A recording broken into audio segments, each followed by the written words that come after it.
Buongiorno a tutti e benvenuti a questa nuova puntata di Easy Tattica. Siamo nella immediata giornata successiva a Milan-Pisa e siamo qui con Francesco Sità. Ciao Francesco.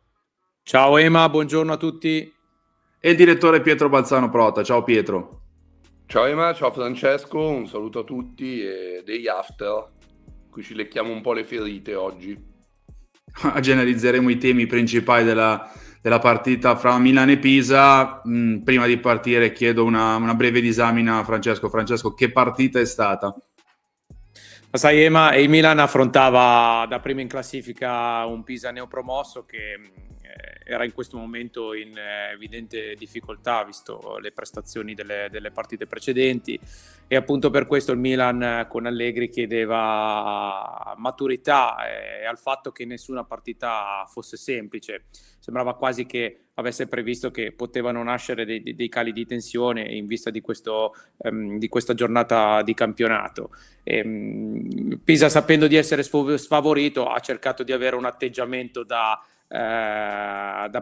provinciale, ma che non me ne vogliano, schierando un 3-5-2 e andando ad interpretare la partita con potenziali contropiedi, avendo due interpreti davanti come Zola e Meinsteiner, che sono forti appunto in questo tipo di gioco. Il Milan ha schierato anche lui Tra l'altro aggiungo che tu sei stato buono, secondo me. Ieri notte prima di dormire me la sono rivista un po' a tratti, no? Tu sei stato buono nel definire un 3-5-2 perché era quasi un 4-3-3 mascherato, 3-5-2, però erano molto schiacciati, erano molto a blocco basso, non so anche ma cosa ne pensi, erano veramente una squadra a blocco basso, schiacciata sotto.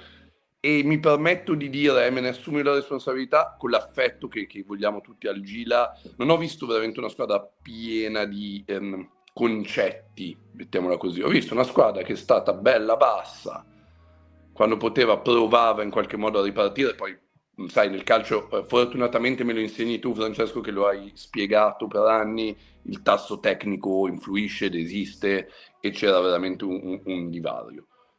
Proprio per questo, secondo me, devono aumentare i rimpianti del Milan. Proprio perché il divario... Allora, Pie, quello che dici te è vero, però al di là dei sistemi di gioco che vengono inseriti a livello numerico, proprio la differenza la fa come interpreti, no? Come interpreti certo. la partita stessa, quindi può essere un 3-5-2, mascherato 4-3-3, le squadre si possono sfaldare, non sono mai compatte a volte sono troppo lunghe, dipende sempre con che atteggiamento vai in campo e con che attitudine vuoi sviluppare una fase difensiva piuttosto che una fase offensiva. E ieri secondo me i problemi sono stati un po' questi, ma soprattutto derivati da un atteggiamento a volte come dire, quasi a surclassare l'avversario, no? Perché secondo me i problemi del Milan sono nati nel momento in cui abbiamo trovato il gol con Leao. Secondo me quello è stato il vero problema, essere andati in vantaggio subito al 7° minuto, essersi un po' specchiati, ma questo secondo me è un Milan che non si può permettere di guardarsi allo specchio, deve sempre girare al massimo con la cattiveria, la velocità, la voglia di fare, l'attenzione, perché se no poi anche alla luce delle defezioni che abbiamo in questo momento rischi di pagare le partite. E una partita come ieri, se non la chiudi, nonostante le possibilità che hai avuto di chiuderla, se non la chiudi poi diventa tutto complicato e rischi poi di perderla, come abbiamo rischiato di fare. Francesco, tra l'altro è emblematico un po' della partita del Milan il secondo gol del Pisa, e lo analizziamo un po' questo gol, perché per alcuni tratti è comico, per altri è tragico, no? A livello proprio tattico.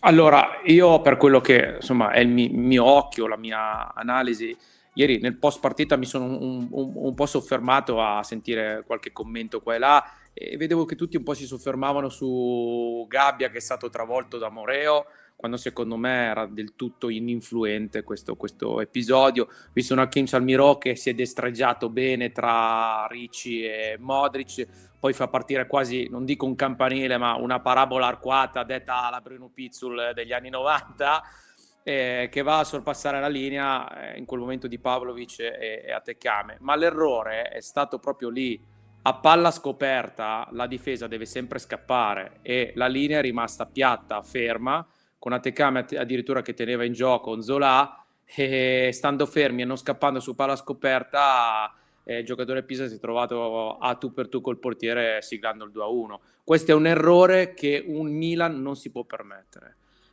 di fare. A prescindere da poi da quella che è stata l'interpretazione di tutta la partita, ma questo è un errore tattico secondo me importante. A palla scoperta il Milan deve scappare, non il Milan, le difese devono scappare e questa è la regola. Poi c'è la regola del marco e lascia, che in scappo magari la palla è in ritardo a partire, l'attaccante ha già passato la linea della difesa, allora mi fermo e lascio andare automaticamente l'attaccante in fuorigioco, ma in quella situazione sarebbe dovuta scappare tutta la vita. È così.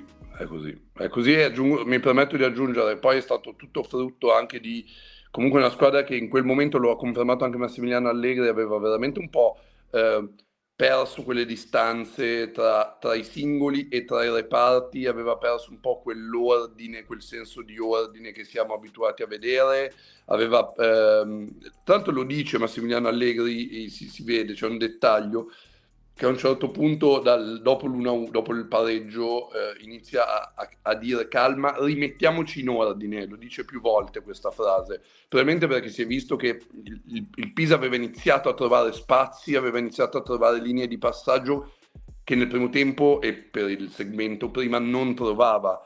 Quindi qualcosa era cambiato, probabilmente si è perso un po' di razionalità, può essere. Si è persa razionalità, si è perso l'equilibrio e in uno scambio veloce con Ema a partita in corso gli avevo detto fai attenzione, no? Anche ai nostri esterni, quando uno sale l'altro dovrebbe rimanere a coprire, sì, per non rischiare di essere 2 contro 2 insomma cavalli come aveva il Pisa ieri sera schierati, no? Sì. Quindi tu devi lavorare bene sulle coperture preventive, devi sempre essere in superiorità numerica quando hai il possesso di palla in fase preventiva. Queste cose sono un po' mancate ieri al Milan e le abbiamo pagato dazio, e come ho detto all'inizio, se queste partite non le chiudi subito rischia di diventare tutto più complicato e di perdere forse la partita. Poi siamo stati bravi a recuperare nel finale, anche Atekame è stato bravissimo sul passaggio di Modric a non stoppare quella palla e quindi guadagnare un tempo di gioco anticipando l'intervento del difensore, a calciare di prima intenzione, è stato molto bravo, e non siamo riusciti a far gol con una grande azione di Salemaker, però per come è andata la partita, al di là delle occasioni che ha avuto il Milan, alla fine è stato un pareggio che ce lo dobbiamo portare a casa in maniera insomma. Sì, esatto. Tra l'altro, raga, stavo rivedendo i dati, offre uno spunto in più. Mi sono andato a vedere i dati ieri sera e noi abbiamo parlato della fase difensiva, ma anche analizzando un po' quello che poi il Milan ha costruito, i numeri ci dicono che non è stato un Milan che è riuscito a creare e costruire tante occasioni da gol. Vado a memoria, poi potrei sbagliare, però se non sbaglio è possesso palla 68%, quindi un possesso importante, per un 1,56 di expected goals, mi sembra 1,75 mi pare. 1,75 contro 1,40 del Pisa, però. Mi sa che era uno. Allora, non so che dati abbiamo guardato, perché di solito sai che la mattina. No, sì, perché la mattina sono sempre un po' sballati alcuni. Okay, cioè, uno diceva 1,04, uno 1,35. Comunque il Pisa superava l'1 anche perché c'era il calcio di rigore che è sempre sui 0,70, 0,80. Certo. Il Milan ha prodotto. Ha avuto tanto il pallone tra i piedi, ma ha prodotto meno di quanto produce ha prodotto in altre partite. È vero, ma alla luce proprio di questi dati che mi state riportando, che io non sapevo, mi basavo sul mio occhio, proprio quando ti capita anche quelle occasioni, tipo quella di Leao nel secondo tempo che la va a scheggiare alla traversa, lì ci si aspetta che un attaccante di quel livello faccia gol. E non abbiamo fatto gol.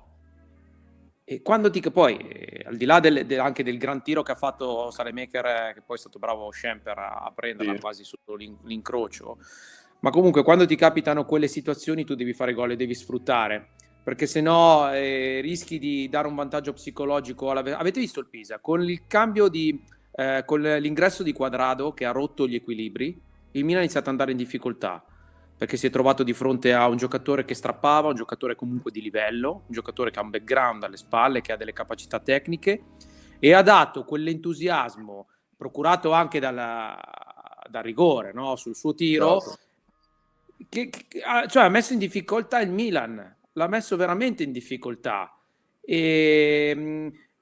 Ed è quello che dicevo prima, l'atteggiamento, devi essere sempre sul pezzo. Anche la volta scorsa, ma quando eravamo in studio che commentavamo il gol che ha subito il Milan, che si è trovato il Pangrovic alle spalle Salemaker, tu devi essere attento, devi sempre essere sul pezzo. Pongracic, scusami. Sì. Devi sempre essere sul pezzo. Una squadra come Milan in questo momento deve sempre essere sul pezzo, perché poi parliamoci chiaro, ieri Gimenez è stato un po', a mio avviso, impalpabile e non ha dato quel contributo che aveva dato con la Fiorentina. Non me ne voglia lui, non me ne voglia la società, però ci rendiamo conto quanto un attaccante vero di ruolo possa servire a questa squadra per essere competitiva ad alti livelli. Secondo me non può prescindere da un giocatore di questo tipo. Tra l'altro, Ema, poi vi lascio dire, io sono molto d'accordo con quello che dice Francesco, soprattutto sul tema della punta. Ieri Gimenez ha fatto molta fatica, non solo nel crearsi occasioni da gol, ma proprio anche nell'aiutare la squadra, nel venire fuori e fare da sponda, nel giocare per la squadra. L'ho visto in serissima difficoltà ieri, Ema. Sì, ma poi allora, una cosa che ieri ha faticato tanto a fare era quando veniva chiamato in 3 situazioni, mi pare ci siano state, in cui veniva chiamato da pivot solo a stoppare il pallone banalmente facendo perno e magari fare un appoggio, e o non ha stoppato il pallone o ha fatto una giocata a campanile senza guardare dall'altra parte dell'area. Quindi anche nelle scelte, quando giochiamo contro squadre che sono un po' più bloccate e che lo spingono a giocare magari spalle alla porta, e poi mi dirà meglio Francesco, io vedo un calciatore che è ancora tanto in difficoltà, non sta migliorando in questo fondamentale. No, dici bene, ma va bene adesso essere insomma milanisti, no? Però dobbiamo anche dire le cose per quelle che sono. Ieri non ne teneva una, Gimenez non ne teneva una. Sembrava che gli mancassero le basi, sembrava che non fosse un giocatore di Serie A, mi permetto di dirlo in maniera proprio secca, forte, e su questo lui deve lavorare. Ci deve lavorare il mister, ci deve lavorare la società ed eventualmente trovare delle alternative che possono permettere alla squadra di fare un salto di qualità. Anche Leao stesso deve avere un atteggiamento più propositivo. È vero, ha qualche colpo, ma non è Ronaldinho. Lo dico secco, Ronaldinho era Ronaldinho, lui è lui. Quindi si deve adoperare per trovare continuità ed essere sempre nel merito della partita. Ieri l'ho visto a sprazzi camminare in mezzo al campo, secondo me non esiste. Devi essere sempre partecipe, non puoi entrare vivo del gioco solo quando ti arriva la palla nei piedi.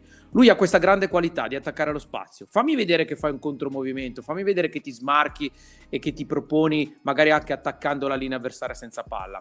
L'ho visto poche volte fare questo lavoro. Lui viene a cercarsi palla nei piedi, cerca il tiro da fuori. Anche ieri abbiamo trovato il gol, bravo, complimenti, siamo tutti qua ad applaudire, complice anche la non deviazione di Pavlovic che ha messo fuori tempo Schemper, anche se lì do un po' di colpa anche al portiere, perché tu comunque devi andare sulla traiettoria, poi la deviazione non c'è stata, ma il portiere deve andare sulla traiettoria. Va bene, per noi 1-0, ma Leao deve fare un salto di qua, me lo aspetto sempre che sia la partita decisiva.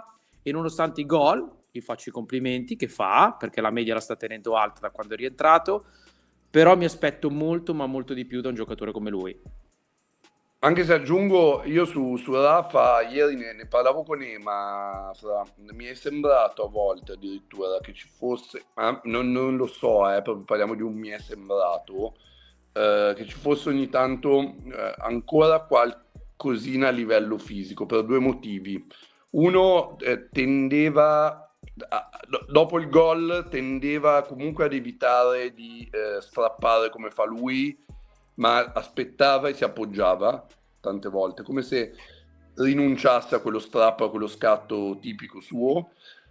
E in secondo piano spesso l'ho visto mettersi a fare un po' di stretching, ad allungare. Ema mi diceva che un paio di volte si è ritoccato il polpaccio.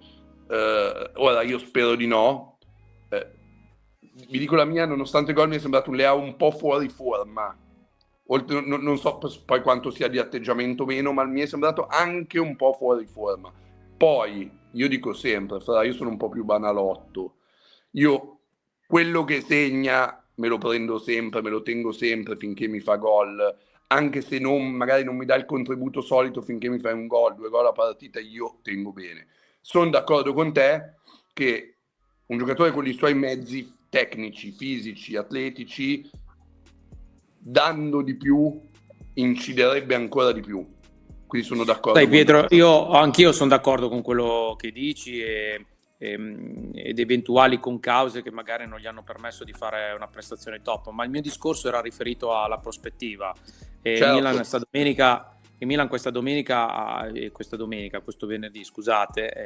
venerdì ha avuto l'occasione di fare un salto di qualità anche sulla classifica, non è riuscito a farla e adesso abbiamo un calendario comunque che ci metterà alla prova in un certo modo. Abbiamo Atalanta, Roma, poi ci sarà il derby e tu in prospettiva devi avere l'atteggiamento per saperti proporre nelle prossime gare al meglio, no? Insomma, io facevo un discorso legato più alla prospettiva. Poi è vero, tu fai gol, io non ti tolgo, cioè chi mi fa gol lo tieni sempre chi fa gol. Ieri poi si è visto che comunque lui riesce a dare il meglio di sé quando viene impiegato non da prima punta, perché lui quelle caratteristiche non le ha. Poi Jimenez non ha dato il suo contributo con i suoi movimenti e anche in Nkunku nell'ultimo quarto d'ora non è riuscito a incidere più di tanto, però insomma vediamolo nelle prossime gare, speriamo che sia più partecipe. Francesco, intanto in tanti hanno parlato della prestazione di Fofana e io ti chiedo un commento sulla sua partita e su quella di Ricci. Allora, Ricci è stato poco incisivo nella partita di ieri. Allora, innanzitutto il centrocampo del Milan. È vero che a livello di sistema di gioco i numeri parlavano di un 3-5-2, ma secondo me era un 4-3 mascherato, dove Salemaker giocava alto a destra, poi c'era Leao nel suo ruolo naturale e Jimenez prima punta. Però ho visto un Pisa, soprattutto nei primi minuti di gioco, che cercava di interdire Modric, cercava di chiudere le linee di passaggio. Ho visto molta rotazione, proprio per cercare lo smarcamento e la giocata sul play del momento per andare a costruire. E quindi ho visto alternanza tra Modric, tra Ricci, tra Fofana nelle loro posizioni naturali a livello di schieramento. Fofana, sì, a sprazzi è stato il Fofana che conosciamo, a volte impreciso, è stato bravo sull'assist che ha fatto a Leao quando abbiamo sfiorato il secondo gol, l'ho visto contenere, poteva dare un po' più di qualità, così come Ricci, però non c'è stata ieri. E quindi il mio pensiero in merito a questi giocatori è questo. Ringraziamo sempre Modric che fa sempre una partita sontuosa e nonostante l'età, nonostante tutto, riesce comunque anche a mascherare i difetti di questo centrocampo, perché un elemento come Rabiot ha inciso tanto il fatto che non ci sia stato in queste ultime Bravo Fra, sono d'accordissimo, scusa se ti interrompo. Secondo me si sottovaluta un po' l'assenza di Rabiot. Di Rabiot abbiamo sempre detto che era in questo momento il miglior supporto offensivo, ma anche il miglior supporto in fase difensiva. È veramente un giocatore completo e in questa veste la sua assenza si sta sentendo, perché con questa sua capacità di influire sulla fase di possesso, fase offensiva, influire sulla fase difensiva, aveva una capacità quindi di equilibrare la squadra in maniera ottima. No, ma Rabiot è un giocatore assolutamente completo, Pietro, cioè lui è forte in entrambe le fasi, è forte sul gioco aereo, è bravo tatticamente, si sa inserire coi tempi giusti, è quel ragazzo che ha permesso di fare il salto di qualità alla squadra nel momento in cui è arrivato. Oggi non c'è e si sente. Il fatto che non ci sia pesa sulla squadra. E a maggior ragione tu ti devi adoperare per cercare di ovviare questa sua assenza durante soprattutto queste partite, no? Che poi magari un po' più le persone che non hanno più un occhio tecnico, tattico come ce lo possiamo avere noi, si soffermano sul fatto ma il Milan è stato penalizzato a livello di prestazione contro la Cremonese, contro il Pisa, che sono le neopromosse, no? Ne fanno quasi un fattore psicologico, però bisogna anche dire le cose per come sono. Certo. Siamo quasi in chiusura ed è arrivato il momento, quello clou della puntata, dove andiamo ad eleggere il gesto tecnico del match o il migliore del match. So che non è facilissimo per questa partita. Francesco, chi è il tuo prescelto di oggi? Io riconfermo Bartesaghi, anche ieri protagonista di una prestazione importante e quel giocatore comunque che ha fatto vedere quel qualcosa in più. Sì. Quindi lo premierei di nuovo come giocatore del venerdì, in questo caso, del Milan. Cresce di partita in partita, lo vedo sempre più nel vivo, lo vedo protagonista in questa squadra e lo vedo quasi insostituibile. Lasciatemelo dire, secondo me Bartesaghi oggi è insostituibile guardando la rosa del Milan. Ma ti chiudo dicendo, non volevo sottolinearti il top gesto tecnico, ma anche il peggior gesto tecnico, perché sono nella stessa situazione. Peggior gesti tecnici ce ne sono tanti ieri. No, sì, però ti faccio un esempio, ci gioco su per salutarvi. Il top gesto tecnico, l'ho rivisto ieri sera, è il dribbling secco con cui Salemaker, dopo 2 contrasti durissimi, salta l'avversario secco, liberandosi al tiro. Il gesto tecnico peggiore è quella puntina lì dove non so, devo rivederla ancora, ma lì forse... Io l'ho riguardata, secondo me se chiude sul primo palo gli viene anche più facile. Bravo.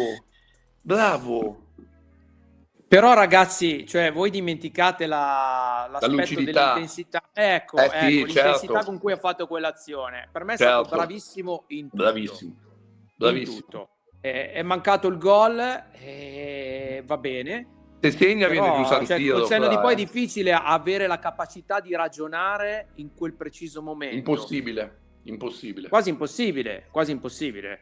E comunque, per ritornare un po' al peggior gesto tecnico della partita, secondo me sono le palle non tenute da Jimenez. Per me non è stato un giocatore di categoria ieri. Posso dire che il mio gesto tecnico preferito della partita è stato quel colpo di tacco di Fofana, che non sembra essere un gesto da lui, completamente geniale, cioè un colpo di tacco senza sentire che cosa ci sia dietro, in tunnel al difensore a mettere in porta Leao, cioè non lo stiamo parlando perché non ha segnato Leao, altrimenti sarebbe l'assist probabilmente già. No, è vero, infatti l'ho menzionato prima, no? Ieri è riuscito a fare anche queste cose che non sono da lui, non fanno parte dei suoi skills. Ma poi con una semplicità lo ha fatto, non so se avete visto. Vero, con naturalezza. Peccato, a me è uscito una volta in terza categoria un assist del genere e me la sono menata per un anno e mezzo. Però te l'hanno fatto pagare per tutta la partita poi. Io mi ricordo... No, perché era il 95esimo e perdevamo 5-2. Quindi mi è uscito tranquillamente. Le poche volte che mi sono permesso di fare cose del genere le ho sempre pagate in categorie basse. Sempre, le ho sempre pagate. Quindi... Sì, che poi conta anche in che momento le fai, no? Anche in che risultato le fai. Certo. Cioè, rischi di prendere la ola del pubblico come gli schiaffi anche. Sì, certo. Va bene, ma... Sì, siamo in chiusura. Io ringrazio Francesco per l'analisi di Milan-Pisa. Grazie Francesco, ci rivediamo poi in settimana post Atalanta-Milan. Saluto Pietro, ciao direttore. Ciao a tutti, ciao Fra, grazie.